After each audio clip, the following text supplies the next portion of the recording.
How many times do you like talk to people about Pocket Pool a day, like in person or in 2 dimensions Oh, on Jesus. video?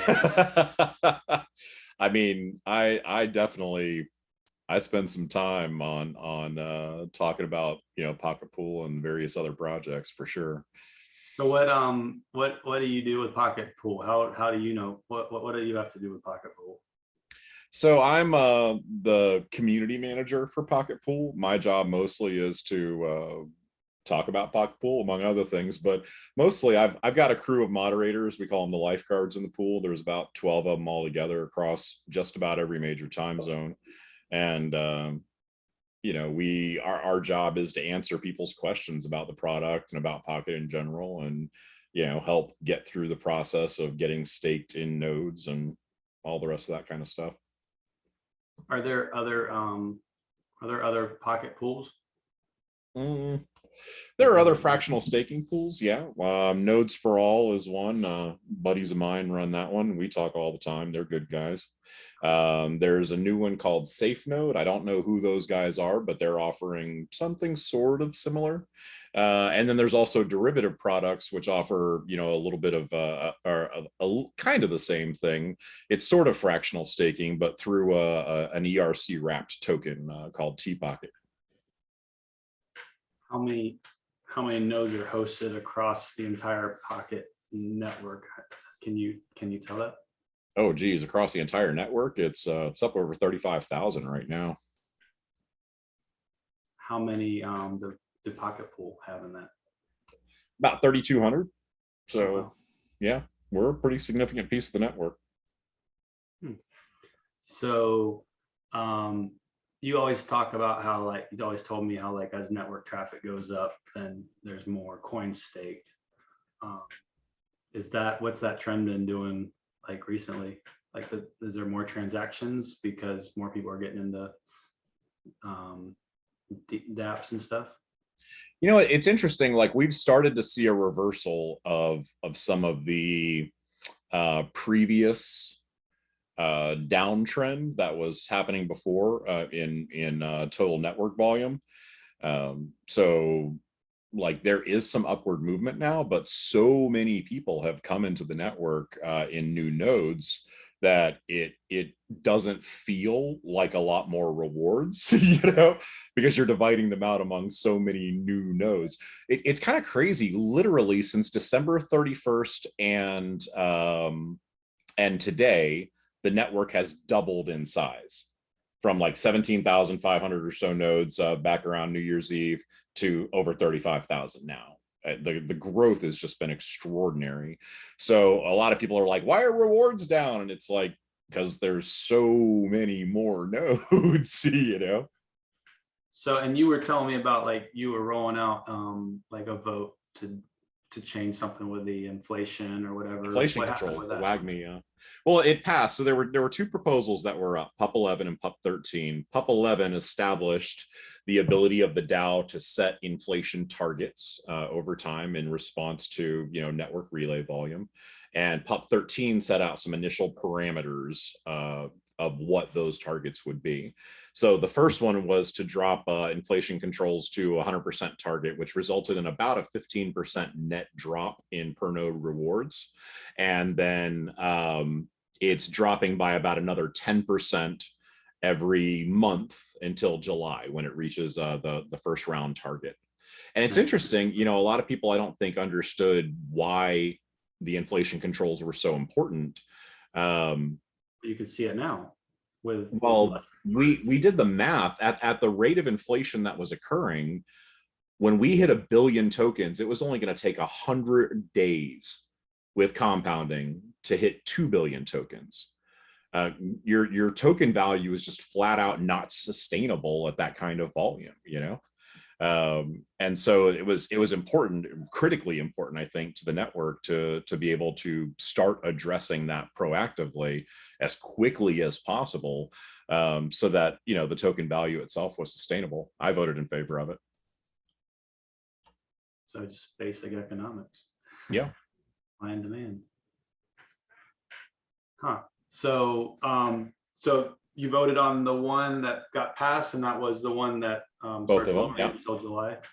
PUP 11 and PUP 13. Yeah, I voted on both of those. So those passed. Yep, they did. And they have, the first one has gone into effect already. So when people can vote for those, how do pocket holders vote for that?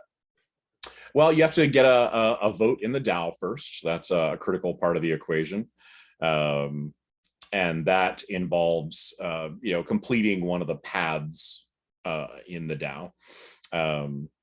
There are 3 main paths that you can participate in to get a vote in the DAO.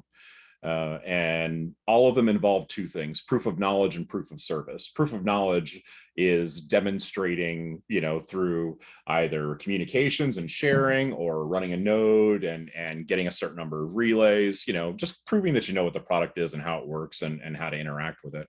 And proof of service is the second part of that. And I think it's actually kind of the secret sauce of our DAO votership path.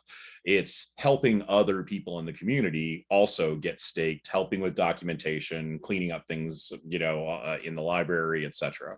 And I think that's one of the things that people really find surprising about Pocket, is that there is no like pay to play. You can't just come in and buy a bunch of tokens and be part of the DAO. Like whether you have 1 Pocket or 1 billion Pocket, you still have to go through the same qualifying things to be part of DAO governance.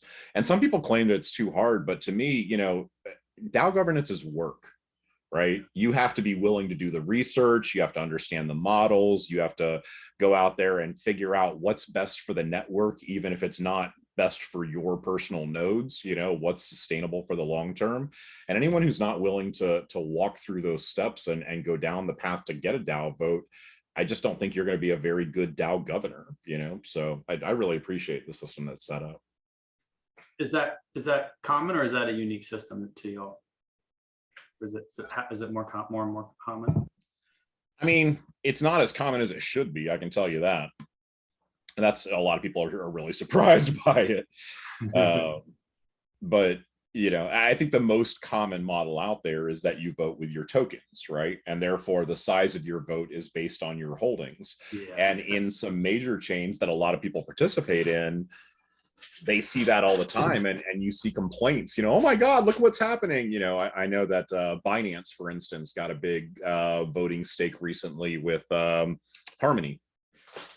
And so, you've got an exchange who has entirely its own goals and all the rest of that, now with a significant voting influence in a chain that is community based and community driven. The Harmony fam is a very plugged in fam. And I think they're rightfully concerned that corporate interests are going to be able to easily sort of shape the future of what Harmony looks like. Those kinds of things are problematic, and they just don't exist in Pocket. At least not yet. We'll see. Corporations get slicker every day. Oh yeah, I mean, right now it's nerds like you and me trying to play with it. Now there's going to be like nerds that have billions of dollars to throw around. Exactly that. Yeah, it's fun to log in on Pocket and see my rewards. I haven't logged in a while, and I hadn't deposited any in a few weeks, but I'm almost at the 14,000 mark. I was like, oh wow, I almost got 14,000. Nice. Almost full node worth. Yeah. Oh, that's right. Yeah, a little over 15,000. Of course, then if you switch to a full node, you lose the compounding of the pool, but whatever. Believe it or not, I'm working on other projects too. Yeah, we're about to launch our web application too. We're just going through some final QA stuff right now, so it's all going to get a lot. You heard it here first, folks. Yeah. So what's the time frame on that, you thinking? Rough. Oh God, if I actually say which day, then dev team will probably hate on me. I will say very, very, very soon, and the month will not pass before that's out. Ooh, I'm excited. That's awesome, man. So that should so that will help people stake right from the website. Yep. And not have they still fill out like there's a form now, like baked into the website and they go. Yeah, it'll all be part of the web application. You'll just go hit stake and you'll select your amount, you put your transaction ID in, done deal, gone. I think, you know, that probably won't feel a lot different from the staking form that we have in place now, except for the fact that it's all through the same website. The parts that I think will be most interesting to our users are the fact that you'll have personalized reporting dashboards. So instead of waiting for, you know, confirmations and updates and such through the through our various portals, it'll all be centralized in that app. So your I always say it wrong. Tranche rewards. Yep. Rewards. Your tranche rewards, your stake history, everything all in one spot. That's cool, man. Wow, that's great. Because I mean, I've spent lots of time trying to walk people through it, and that'll save me a lot of time. Just go over. Yeah, I don't think most people realize, you know, this was literally a handful of friends who were coming together to collectively stake on a third-party provider. And it just started expanding out to more and more people who were interested in doing the same thing. It's only been active since November and only been a company since December. You know, I mean, all of the growth that we've seen from 0 to 45 million Pokt staked has been in like 3 months. Wow. That's, yeah, it's so many cool things happening in the crypto space. And not with advertising and corporate dollars or anything else, literally a community project that sprang up. And it's you and 2 others that are founders? Tracy runs it, and me and Joey are the other co-founders. And then you have affiliation with the Pokt developers, right? Weren't you consulting for them or something? I was an advisor on the team since late 2017, early 2018. What was your role, if you don't mind my asking, or is that advisor? I mean, like, what's your background? I guess I should probably preface that with. I mean, I'm a career technologist, but I've spent a lot of time in biz dev and the entrepreneurial space. So my contributions to Pokt from a technology side, basically non-existent. You know, most of what I've offered has been from a biz dev perspective, operations, you know, people management. My specialty has always been, you know, the 0 to 2 million stage of a company. And so, you know, when Pokt was a baby company, just a really small team, helping them get their legs underneath them as they were building up into a business along the way. Cool. Made some friends with them and bought a couple nodes yourself. Yeah, I've got a node or 3 or so. Oh my gosh. Yeah. That's good to know. I can almost buy my own node now. Yeah. Fun. But you lose your rewards that you've gained since you started in Poktpool? No, you just lose the ability to compound. Oh, gotcha. When you're running your own node, there is no compounding. That's a feature that we add part of the. Oh, but I can self-compound, right? You can, but the thing is, that just means that you've got to wait until you get to your next 15K, which with a single node takes a little while. Gotcha. So I'm gonna maybe look at some other projects while I'm building my Pokt. I think of myself as like Scrooge McDuck and like in that big cement like fortress, and all those are like pocket coins. Just saving up. I mean, that's one of the benefits of the pool, right? Is that you're able to get the compounding, and you're able to smooth out the volatility of single node running. Because with a single node, you'll go days with 0 tokens, and then you'll have a huge rewards day, you know? Okay, but it averages out to what you'd be getting in the pools. Right. They're about. So compounding is it's something that you're able to do in the pool because of the fact that we are averaging rewards out across all nodes instead of it just being your individual node that's trying to add up pieces over time. More consistent. Yeah. Huh. That's cool. Yeah. So Pokt, so in your elevator pitch, what does Pokt do, and how does it make Web 3.0 more awesome? Pokt is Cloudflare for the blockchain. I mean, that's really the simplest explanation that I can come up with. It's For our beginners, what is Cloudflare? Oh, okay. every time you open your DApp, like a wallet on your phone, right? It has to do a series of API calls against chains and services to get all those values, to see what tokens you have and how much they're worth, and to Is that execute. considered like an oracle? No, not really. I mean, you may use oracles as part of that, but frequently it's hitting those chains directly to check your wallet address there. You know, oracles like Chainlink are mostly used when you're doing cross-chain lookups. You need to find values in another chain and report them in a current chain. And there are some other solutions that are coming out on that front that are pretty interesting too. Cosmos has their IBC project, which I think is going to be huge. But Cosmos, you know, what's that? Cosmos is an ecosystem of chain products. Pocket is actually built on the Cosmos ecosystem. Tendermint is their algorithm consensus. And there's a ton. I mean, just look up Cosmos blockchain. There are so many projects that are built inside that ecosystem. And that's its own chain? Well, it's its own ecosystem of chains. It's a set of software implementations that includes a consensus algorithm and various other pieces. Huh. So when you open that wallet and you're getting those values, there are a series of calls that are going out, API calls across the network called RPC calls, remote procedure calls. And generally, most centralized dApps, which sounds like a contradiction and should be thought of as such, are using a service called Infura, which is a single centralized provider that's owned by Consensus, which is now partially owned by JP Morgan. Centralized banking systems are in control of significant amounts of blockchain communication. Pocket is the answer to that. Pocket incentivizes node runners around the world to supply hardware infrastructure to answer those RPC calls by staking their own blockchains to a Pocket node and allowing for that data to be retrieved from there. And there's some pretty significant differences in that. One, it's cheaper overall than using the service that you pay for with Infura, especially over the long term. That's where it really shines. Two, it's very highly censorship resistant. Infura recently, accidentally, they say, blocked the entire country of Venezuela because of some US sanctions laws. And all of those users in Venezuela found that they could no longer access MetaMask because MetaMask by default uses Infura as its backend.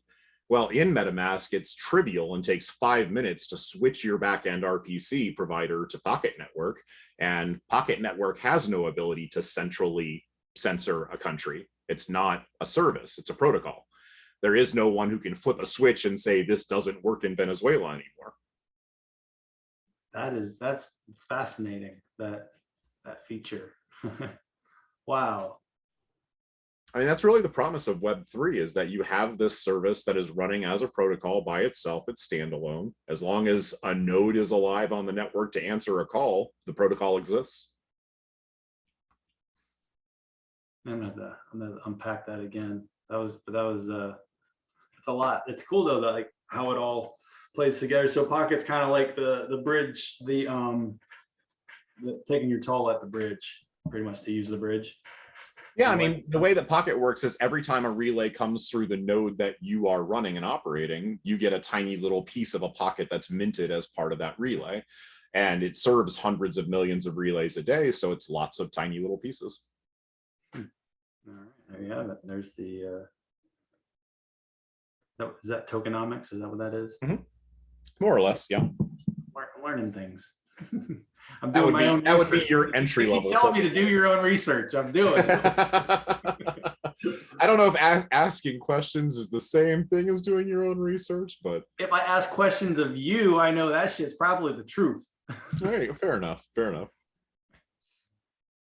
Cool. Well, that I'm trying to think. So Pocket is at 70 cents right now. It was up at what, $3 back a few months ago when everything else was high.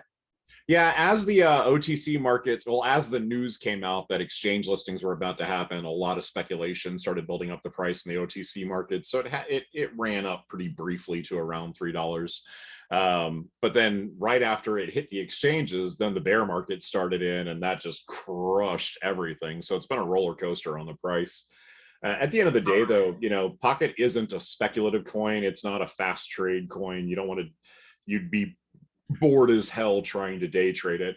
Pocket is an infrastructure play. That's not sexy, but it's long term. It's necessary. It is the future of blockchain growth. So, buy some Pocket, stake it in a node, forget about it. Come back later. Yeah, I feel guilty. I haven't injected any in like 2 weeks. But it's nice to know when I come back, it's injecting itself. Yeah, exactly that. The compounding is really nice. It keeps growing no matter what. And you're always going to outperform, savings accounts and all the rest of that, which are basically non-existent. There's no fixed APR or APY. It's not like a Ponzi-nomics type node. It's a real network node. So the earnings are based entirely on how well did the network perform that day.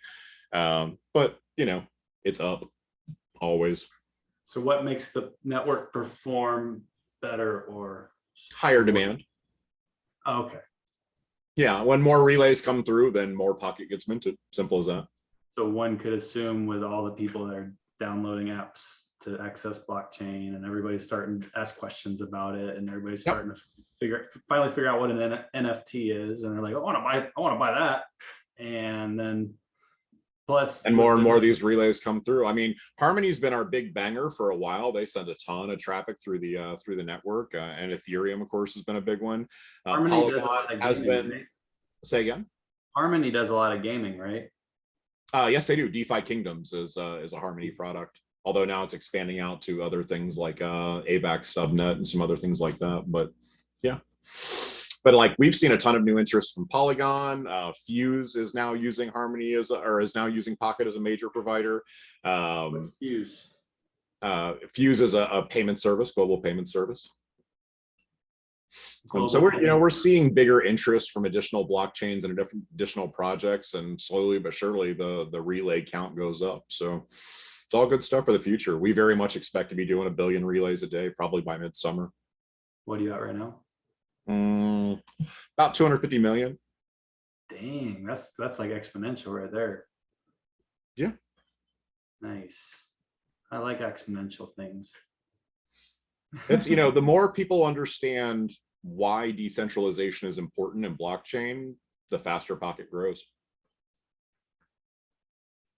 Yeah, it's been watching when you were first started telling me about it, and I was like, I gotta do what? I gotta go on Telegram and like send things to people's addresses. I'm like,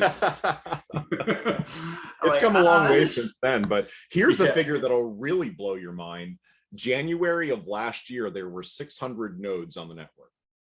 January of last year, there were 600 nodes, and there are how many now? About 35,000. Damn, bro, how many of those do you own? And half of that was in the last 3 months. Damn. That's the thing, is like all of crypto is exponential, man. Like all the things that are connecting all the other things, when a network grows, everything connected to it grows. It's like, I just don't get why people aren't spending the time to learn about it. Like, and it's such cool ecosystems too, right? Like, we had Pocket, and then some of us wanted to start collectively staking together. So then we had Poktpool, and then we were interested in NFTs, and so we created Pocket Rockets. And like, now you've got all these other things that are building up around it, and it's like this whole self-feeding ecosystem that just continues to grow in a complementary fashion. Yeah, it's been very supportive. That's the cool thing about Discord, is the communities are it's allowing people to get together and be part of a tribe. Yeah, and 95% of folks seem to really appreciate that. Now you see in the bear market sometimes, people start getting a little sketchy. I've had some folks in my Discord recently who were cantankerous, but but it's just the nature of the beast. And, it's part of my job as community manager there to, as calmly and rationally as possible, answer their questions and, let them decide what they want to do on their own. We are definitely not financial advisors of any kind. I always encourage people to do their own research. And, if you want to play, play. If you don't. Doesn't matter to me.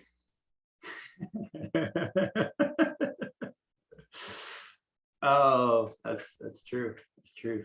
Love it. And When did Pocket like start? Like when did they like release their? 2017. They've been around. Yeah, Pocket was born in crypto winter, all things considered, you know. Michael O'Rourke and I had a company called Nonce Plus, which was a contract blockchain development company. That died a horrible death with crypto winter because nobody wanted to build blockchain anymore. But Pocket as a baby concept had been coming together and was starting to grow and get some legs. And over the next year and a half or so, the team like worked hard to get the product up and going.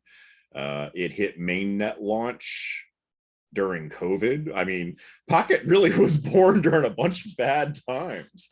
And then, like, I think it was July of 2020 that testnet went live, incentivized testnet, somewhere around there. Actually, that might have been mainnet launch, somewhere between July and October in 2020, when everything else was going bad. And it's just incredibly grown since then so much. I mean, everybody was excited when it broke like 8 million relays a day, and then 20, and then 50 million, and then 100 million, and then 200 million. And now we've broken 300 million a few times, and we're on the way to 500 million now. So it's like, you know, it's crazy watching a product grow up from infancy and not just get proven out, but get proven out with massive growth. And I think some people get too fixated on market prices with, you know, associating that with the value of the project. But, you know, what people are willing to buy and sell a token at on the market has no bearing whatsoever on like the underlying technology that powers it. And when you look at the future of blockchain and how much it relies on decentralization, Pocket's going to be around forever. That's my my new retirement plan. I took out all my mutual funds and I was like, I'm gonna just put on crypto and just started. This is not financial advice. Yeah, if you're coming here for financial advice, you're in the wrong channel. I can barely keep my personal finances together. No, it's we're looking forward very much. I mean, and one of the things people don't even realize is Pocket is not even to V1 yet. This is like the world's largest public beta. We're in V07X right now, getting ready to go to 08. V1 is still probably 10 to 12 months out and change. You know, this is a product that's being built in public while being used. So it's really extraordinary to see that all happen. Is there anything that's like clone from Pocket? Like, has anybody tried to like replicate Pocket or the idea or the? You know, I mean, there are a lot of RPC pools out there. I mean, Infura is obviously the big 800-pound gorilla in the room, but none of them have the same sort of decentralized network and incentivized decentralized node running model that Pocket does. If unstoppable relays with 100% uptime is your requirement, I don't think anybody delivers on that the way that Pocket does. Damn, sell it, bro. I want to buy. Said that once. I mean, we've literally had multiple times when there was some problem with block production or something. The relays didn't slow down at all. The only thing that happened was Pocket minting slowed down. Wow, that's cool. How do you like come up with an idea for something like that? Like, oh, I'm the wrong person to ask that one. I mean, that's all Michael O'Rourke and Luis and Vale and Pavel. That was. What's their background? They just like software engineers or what? You know, what's funny is they worked in an iOS app development team, and you know, Michael was a big Bitcoin guy, but he saw with Ethereum growing how the problem of centralized access to Ethereum was potentially something where that made Ethereum weak over time, and, you know, devised in his own head a solution on how to start solving that problem, and that's how Pocket was born. It's great. Find the problem, fill the need. All the best products come from a real world problem, not a nice to have, not a vanity thing, you know, a real problem that really needs to be solved. And timing is so critically important. You know, Michael was thinking about this 6 years ago. And now in the last year and a half, while the product is live, everyone else is starting to figure out how much of a problem that it is. And here's this solution that already exists. I'm just gonna Scrooge McDuck it. Continue.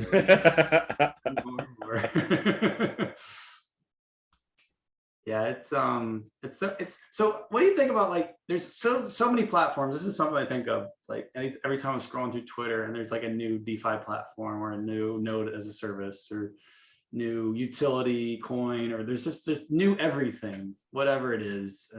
And I start to see like where everybody can start being successful, like utilizing these platforms and using DeFi and just generating passive income and start just doing what they love to do, which makes us all better human beings when everybody's just being creative, having fun. When does the money run out?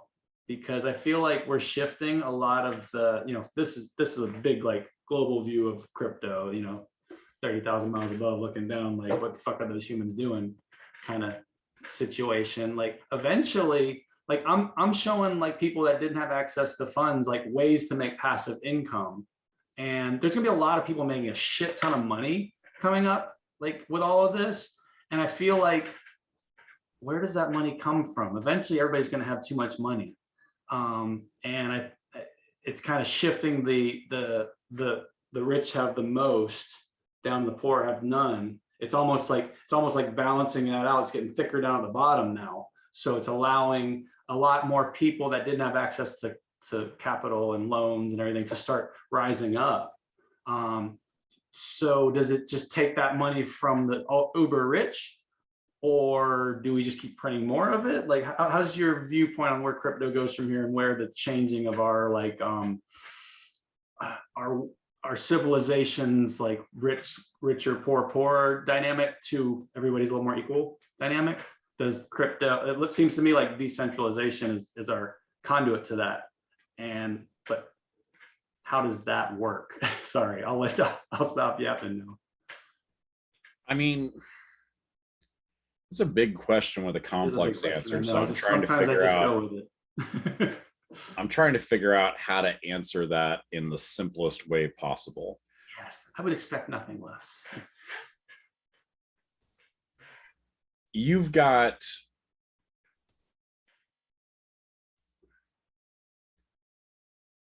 billions of dollars in wealth are created every day out of thin air. Yep. In a number of ways.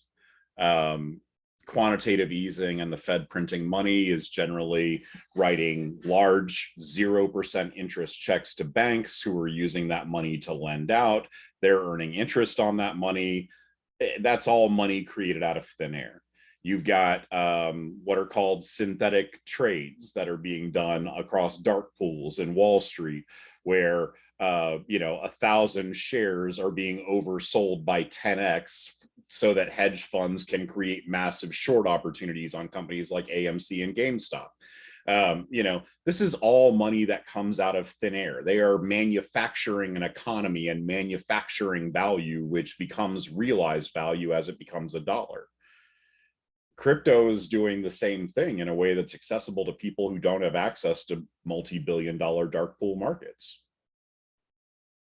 So in a way, it's balancing everything out, because now everybody can print their own fake money.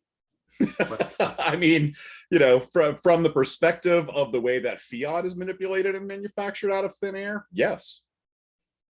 So it just allows you and me to print money instead of Uncle Sam to print money. To some degrry, although Uncle Sam certainly is going to take their piece of it. And we just moved to a decentralized country. Like, I just learned about Liberland last night. You heard? Oh, Jesus. Yeah. Yeah, it's interesting. They bought, or they took over unclaimed land, and now it's like a DAO that governs it. I'm like, that's an interesting use of blockchain. But you can create your own municipalities and incorporate, you can create your own little city if you like. It's still going to be governed by the prevailing law of the nation state that you're a part of, but sure, feel free. No, this one isn't affiliated with any country. It was unclaimed land, like on the border of Serbia and the Danube, and they got 7 kilometers right on the river, and they claimed it, and they just basically talked to the UN and said, we want this one. This is going to be our country, and they have like 100 people from all over the world, different countries, a lot of people in Europe that are overseeing this process. They're having like a big music festival in August out there. Like, it sounds very Fire Festy, but who knows? Bring your own food and water. That's all I'm gonna say. But yeah, it's neat that people are thinking outside the box, and there's people that are going to have opportunities to do things with crypto that never had those opportunities before. Like, Absolutely correct. so I'm excited, because it just feels like it's such a cosmic or seismic shift for the human civilization, because how long has the rich been getting richer and the poor getting poorer? Pretty much all of our existence. Yeah. And now that we can start balancing that out, it's I remember like reading the Celestine prophecy when I was younger. I feel like it was like everybody came to like this collective like love and peace, and everybody had abundance, and that was the movement, and everybody was happy. There was no war. Just do whatever the fuck you want. And I think crypto kind of allows us to push the dystopian future away and bring in the utopian future that humans deserve for not exterminating each other in a nuclear holocaust at some point along the way. So, I mean, when you realize that the vast majority of scarcity is artificial, we have enough food to feed everyone in the world. We have enough homes to house everyone in the world. Anything that helps reduce that artificial scarcity for average people, I'm extremely in support of. no, it's nice when you interact with people that are not worried about food or shelter or Yeah, it is. the bills, and they can be creative, and that's what humans really want to be. We just want to sit back and just create, be just whatever. Yeah, exactly that. Well, I have a hard stop. Cool, man. All right. Well, thank you for chatting with me, buddy. And I'll Always. We'll do a follow-up in a few weeks or months and see what Pocket's doing. I'm sure things will be changing until July at least. So, Beautiful.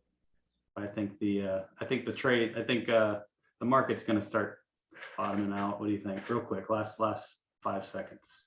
Bottoming out, is going to start bouncing back up, or stay bottom for another year? I don't think another year. There's just too much happening. This isn't 2018. We're building in this space. I agree. Cool. Thanks, buddy. I'm going to stop recording. Peace.